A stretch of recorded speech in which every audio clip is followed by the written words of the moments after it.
So the new governor of Virginia, Glenn Youngkin, a regular mini Trump, may have violated Virginia state law with an executive order he issued on his very first day in office. Let's talk about that, because justice matters.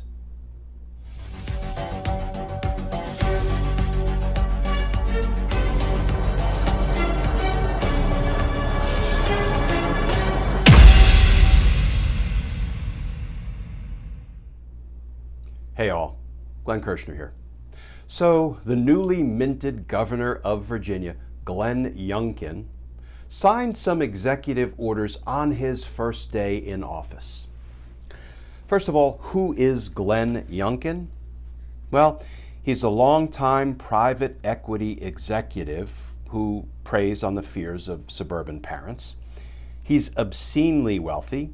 He owns a ranch in Texas, a resort in Jackson Hole, a horse farm in Virginia, and he's worth about $500 million. He opposes a living wage. There will be no $15 an hour minimum for workers, not in Glenn Youngkin's Virginia. And of course, he used some of his $500 million to fund much of his own campaign. So, a real man of the people.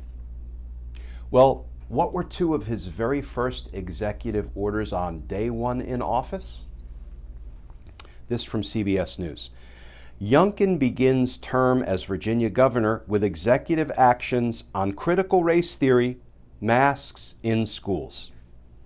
Republican Glenn Youngkin began his term as governor of Virginia on Saturday with executive actions that tackle education and the COVID-19 pandemic, including a ban on critical race theory in public schools and a lifting of school mask requirements. Boy, talk about making Virginia great again. The article continues.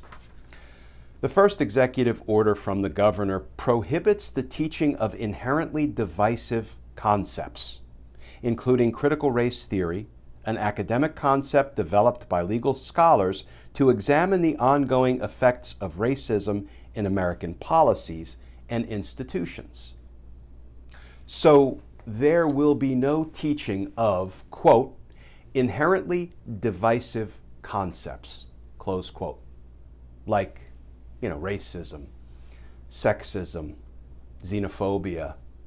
Those are not issues about which students should learn, not in Glenn Youngkin's Virginia. Equally dangerous, albeit in a different way, is Youngkin's determination to put our children's health at risk. Youngkin also took unilateral action to remove school mask requirements statewide, a move that prompted pushback from school districts outside of Washington, D.C. The governor's order states that parents with children in public schools, quote, may elect for their children not to be subject to any mask mandate in effect at the child's school. Well, a number of the largest school districts in Northern Virginia have told Governor Youngkin, let us tell you what you can do with that executive order. Like this from Arlington Public Schools. Arlington Public Schools will maintain our current mask requirement for students, staff, and visitors. Masks required inside our facility and on school buses. And many of the largest school districts in Northern Virginia have said the same thing.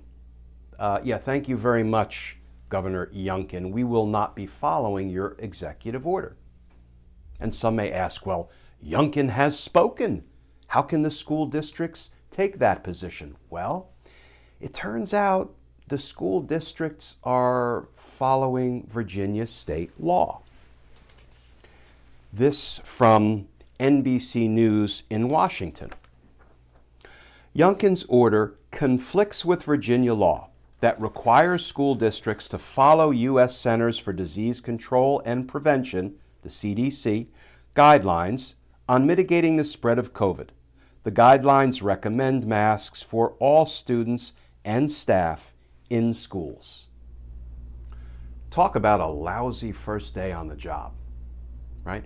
First, an executive order that says there will be no teaching of, quote, inherently divisive concepts, close quote. That's the language of the executive order. There will be no critical thinkers, not in Glenn Youngkin's Virginia. And then an executive order that endangers the health of our children, of our students, arguably in violation of Virginia state law.